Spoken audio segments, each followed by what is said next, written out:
Hello everyone, मेरा नाम है आशीष और आपका स्वागत है मेरे चैनल एग्ज़ाम इंट्रो में। आशा करता हूँ कि सब लोग अच्छे होंगे और अपनी पढ़ाई कर रहे होंगे और अपने एग्ज़ाम में तैयारी में लगे होंगे। आज हम देखेंगे जो एसएससी जेई का पेपर था उसका एग्ज़ाम एनालिसिस देखेंगे जो 22 से 4 तक हुआ। मुझे इतना टाइम इसलिए लग गया कि पूरी डिटेल के साथ मैं आया हूँ, जिसमें कि पूरे डेटा हैं आपके सामने।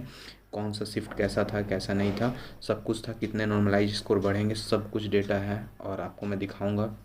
उससे पहले प्लीज़ चैनल को सब्सक्राइब कर लीजिए, वीडियो को लाइक कीजिए, जितना हो सके उतना शेयर कीजिए।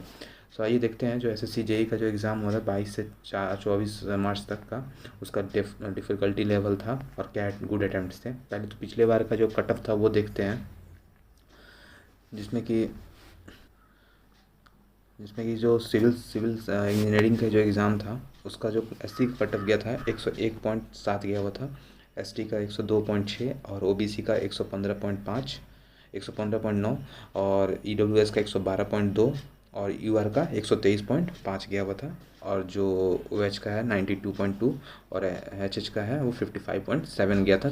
कट ऑफ जो था वो सिविल इंजीनियरिंग का था।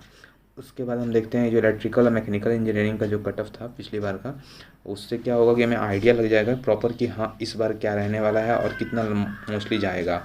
ठीक है, अभी देखते हैं हम जो जो उसमें एससी का था वो 140.5 गया हुआ था, एक एसटी का था 135.8 और ओबीसी का 153.2 और ईडब्ल्यूएस का 151.04, यूआर का 157.47, ओएच का 127.29 और एचएच का 92.49 था। अब हम देखते हैं जो इस बार का एनालिसिस है वो क्या कहता है कि किस हिसाब से पेपर होगा। देखिए इस बार के एनालिसिस में देखिए आपको जब टोटल प्रेजेंट था वो 46 to 47% है। इसका मतलब जो सीरियस कैंडिडेट हैं वही आए हैं एग्ज़ाम देने के लिए, क्योंकि जो नॉन सीरियस हैं वो या तो उनकी तैयारी नहीं है या तो कुछ नॉन सीरियस हैं जो कि ऐसे ही एग्ज़ाम के लिए फॉर्म डाल देते हैं। ठीक है, तो जो 46 to 50% के आसपास आप लेके चलिए कि आप वहाँ पे एग्ज़ाम में बच्चे अपीयर हुए थे। जो 2 शिफ्ट थे उसमें पहला जो शिफ्ट था उसमें ईजी टू मॉडरेट था। ठीक है, मतलब मोस्टली देखा गया है जो पहला शिफ्ट जा रहा था वो ईजी टू मॉडरेट था, मतलब मॉडरेट की तरफ बोलेंगे।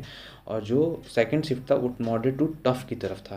इसका मतलब थोड़ा हार्ड था वो, ऐसा नहीं बिल्कुल बहुत ज़्यादा हार्ड था, लेकिन हाँ फिर भी लेवल थोड़ा था वो अच्छा था फर्स्ट शिफ्ट के कंपेरिजन में। जो गुड अटैम्प्ट जा रहे थे फर्स्ट शिफ्ट में वो 160 से 170 के आसपास थे, और जो सेकंड शिफ्ट में गुड अटैम्प्ट थे 150 से 162 या 165 के आसपास थे। एवरेज मार्क्स जो अगर हम देखें तो कितना, मतलब उसमें तो देखिए कुछ क्वेश्चंस गलत हो जाते हैं, तो इसका मतलब जो एवरेज मार्क्स जो आता है वो फर्स्ट शिफ्ट के लिए 140 से 150 एवरेज होता है। ठीक है, उसके बाद जो सेकंड शिफ्ट में एवरेज जाता है वो 130 से 140 के आसपास है, और उसके बाद हम नॉर्मलाइजेशन जो फैक्टर है वो तो आएगा ही आएगा। ये जो हमारा हो गया ये एवरेज मार्क्स हो गया। उसका नॉर्मलाइजेशन में जो सेकंड फिफ्थ शिफ्ट के बच्चे हैं ना उनको बेनिफिट होगा, क्योंकि उनका एवरेज स्कोर है ना वो कम जा रहा है। इसका मतलब वो पेपर टफ आया हुआ था, तो उनको ऑब्वियस सी बात है उनको फ़ायदा होने वाला है।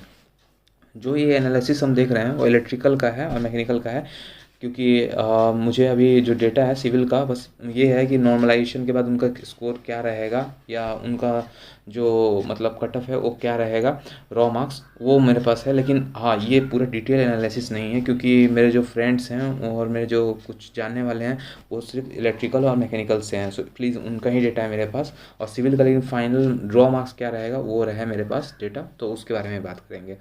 जो यहाँ पे जो सेकंड शिफ्ट के स्टूडेंट हैं उनको बेनिफिट होगा, 10 to 15 मार्क्स वेरी करने वाला है आपका, याद रखिएगा 10 से 15 मार्क्स वेरी करेगा आपका बिकॉज ऑफ नॉर्मलाइजेशन। ठीक है, आपका फर्स्ट शिफ्ट हो या सेकंड शिफ्ट हो 10 to 15 मार्क्स वेरी करने वाला है। ठीक है, अब उसके बाद देखेंगे इलेक्ट्रिकल और मैकेनिकल का रॉ मार्क्स फर्स्ट शिफ्ट में क्या है सेकेंड शिफ्ट में क्या है, उसके बारे में बात करते हैं पहले। जनरल का 144 से 150 के बीच फर्स्ट शिफ्ट में रहेगा, और सेकंड शिफ्ट में 133 से 136 के बीच रहने वाला है। ईडब्ल्यूएस का 140 से 142 के बीच फर्स्ट शिफ्ट में रहने वाला है। जो सेकंड शिफ्ट है उसमें 129 से 132 के बीच रहने वाला है ईडब्ल्यूएस का। ओबीसी का 142 से 145 के बीच रॉ मार्क्स रहने वाला है जो फर्स्ट शिफ्ट में है, और सेकंड शिफ्ट में 130 से 132 के बीच रहने वाला है। एससी का फर्स्ट शिफ्ट में 132 से 135 के बीच रहने वाला है, और सेकंड शिफ्ट में 121 से 125 तक रहने वाला है। एसटी का 126 से 130 रॉ मार्क्स रहने वाला है फर्स्ट शिफ्ट में, और सेकंड शिफ्ट में रॉ मार्क्स है 117 से 122 के बीच रहने वाला है।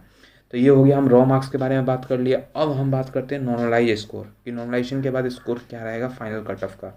ठीक है, जो सिविल और सिविल में लिख दिया यहाँ पे गलती से, सॉरी, कि आप उसके लिए मुझे माफ़ करिएगा कि यहाँ पे जो होगा इलेक्ट्रिकल होगा। ठीक है, इलेक्ट्रिकल और मैकेनिकल के लिए है। ठीक है, तो इलेक्ट्रिकल मैकेनिकल के लिए जो जनरल का होगा, जो नॉर्मलाइज स्कोर होगा 153 से 159 के बीच जाएगा इस बार का। ठीक है, ओबीसी का 149 से 155 के बीच जाने वाला है, और ईडब्ल्यूएस का 146 से 153 के बीच जाने वाला है, और एससी का 133 से 140 के बीच जाने वाला है, और जो आपका एसटी है 124 से 131 के बीच जाने वाला है, रहने की उम्मीद है इस बार, जो इलेक्ट्रिकल और मैकेनिकल का है। अब हम सिविल का देखते हैं कि सिविल का फाइनल स्कोर जो रॉ मार्क्स है वो कितना रहने वाला है इस बार का। ठीक है, उसका शिफ्ट वाइज डेटा नहीं है, तो इसलिए मैं गलत इन्फॉर्मेशन देने से कोई फ़ायदा नहीं है, तो इसलिए मैं नहीं दूंगा। लेकिन हाँ, रॉ मार्क्स के लिए मेरे पास डेटा है, तो इसके लिए मैं आपको देता हूँ।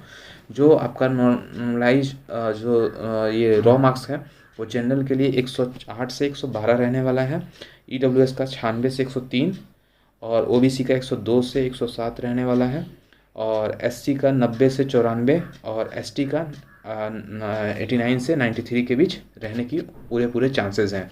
सो ये जो आपका स्कोर हो गया, ये आपका मैंने बताया है, जो ये आपका रॉ मार्क्स है। ठीक है, सिविल का रॉ मार्क्स है। अब हम देखते हैं कि जो लेवल है वो आपको ऑटोमेटिक दिखाई देता है जब आंसर की आती है, उसके जो एवरेज मार्क्स आ रहे हैं शिफ्ट वाइज, तभी आपको पता चलेगा कि नॉर्मलाइजेशन किस में बढ़ेगा। याद रखिए, जब शिफ्ट में जो मार्क्स हैं अगर कम होंगे, एवरेज नंबर ऑफ जो होंगे एवरेज स्टूडेंट्स के वो उतने होंगे जितने दूसरे शिफ्ट के कंपेरिजन में कम होंगे, तो आपका ऑब्वियस सी बात है जो दूसरा शिफ्ट होगा, जो पहले वाला शिफ्ट जिसमें कम मार्क्स हैं एवरेज, वो हमेशा टफ माना जाएगा और उसके नॉर्मलाइजेशन में नंबर ज़्यादा बढ़ेंगे। सो ये आप कंफर्म याद रखिए। सो ये तो आज का डिटेल एनालिसिस था। सो आपको सब कुछ समझ में आ गया, आई होप कि सब कुछ समझ में आया होगा।